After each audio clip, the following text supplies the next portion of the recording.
بسم الله الرحمن الرحيم. كل نفس ذائقة الموت، وإنما توفون أجوركم يوم القيامة، فمن زحزح عن النار وأدخل الجنة فقد فاز، وما الحياة الدنيا إلا متاع الغرور. صدق الله العظيم. الحضور الكرام،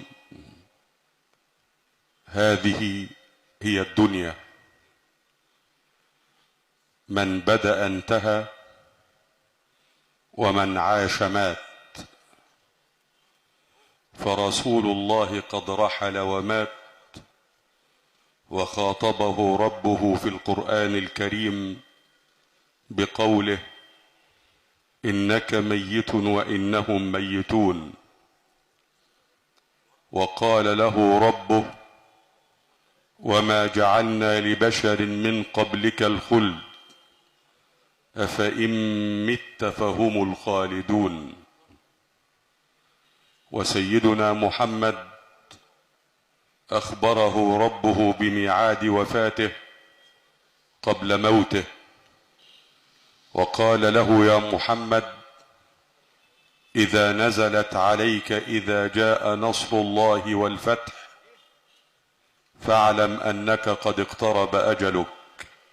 واستأذنه ملك الموت في قبض روحه. أما نحن ففقراء، يأتينا الموت دون مقدمات ودون إذن، وما تدري نفس ماذا تكسب غدا، وما تدري نفس بأي أرض تموت. ولكن العاقل في هذه الدنيا من علم أنه أنفاس معدودة، وتصعد روحه إلى ربه،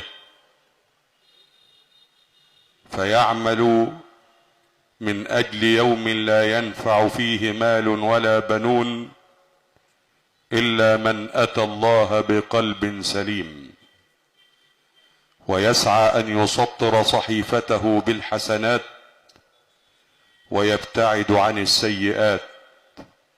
وما من كاتب إلا وسيفنى، ويبقي الدهر ما كتبت يداه، فلا تكتب بخط يدك غير شيء يسرك في القيامة أن تراه.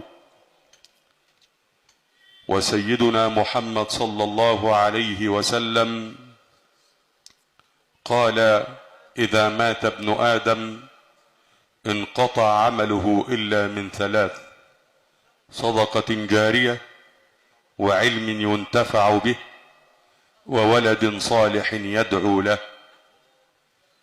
والكيس في هذه الدنيا من عمل لنفسه وقدم في يوم لا ينفع فيه مال ولا بنون إلا من أتى الله بقلب سليم. يا أيها الإنسان إنك ميت، فانظر إلى من كان قبلك وانقبر، كم كان يبني في القصور معمرا، وتراه بعد قصوره سكن الحفر. كم كان يلبث من ثياب فاخر، وتراه في كفن الممات قد اندثر. كم كان يحرك في الحياة ويبتغي، وتراه بعد مماته قد سلب الإرادة وانحصر. وفي كل يوم ينادي مناد: أبناء 30 ماذا قدمتم؟ أبناء 40 هلموا، أبناء 50 زرع دنا حصاده.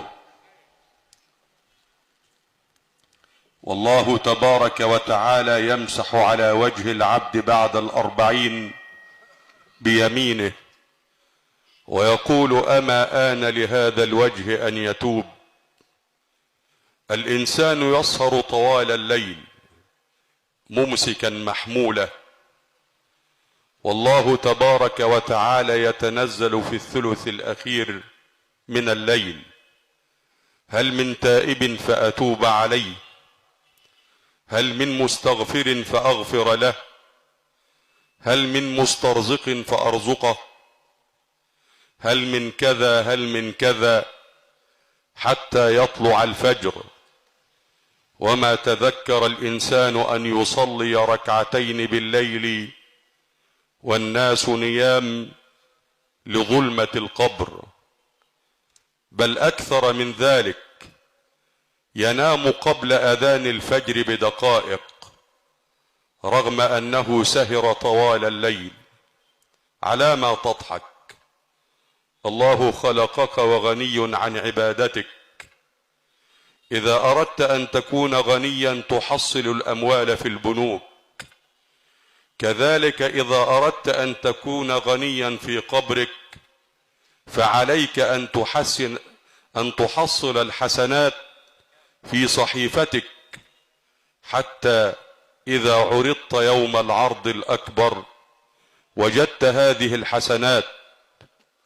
الإنسان يسهر طوال الليل ولم يمسك المصحف ليقرأ ورقة أو ورقتين أو يقرأ وردا من القرآن، مع العلم أنه إذا أراد أن يأكل ينوع مائدة الطعام من مأكل ومشرب وحلوى، فهذه المائدة تتغذى بها الروح، هذه المائدة يتغذى بها الجسد، أما الروح فلها غذاء آخر، وهو أن يقرأ الإنسان القرآن، وأن يجعل لنفسه وردا من القرآن، وأن يكثر من الصلاة والسلام على النبي صلى الله عليه وسلم، الذي قال: من صلى علي صلاة صلى الله عليه بها 10.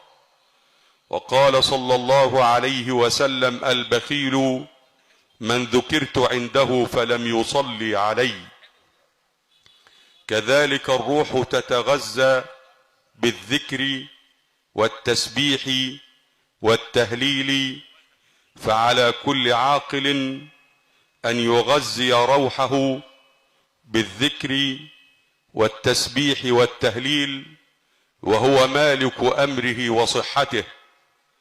ففي يوم من الأيام سيرحل الشباب وستمضي الأيام وتأتي لتصلي ركعتين ولا تجد هذه الصحة التي فرطت فيها في زمن الصبا، فاعمل لنفسك وأنت مالك أمرها.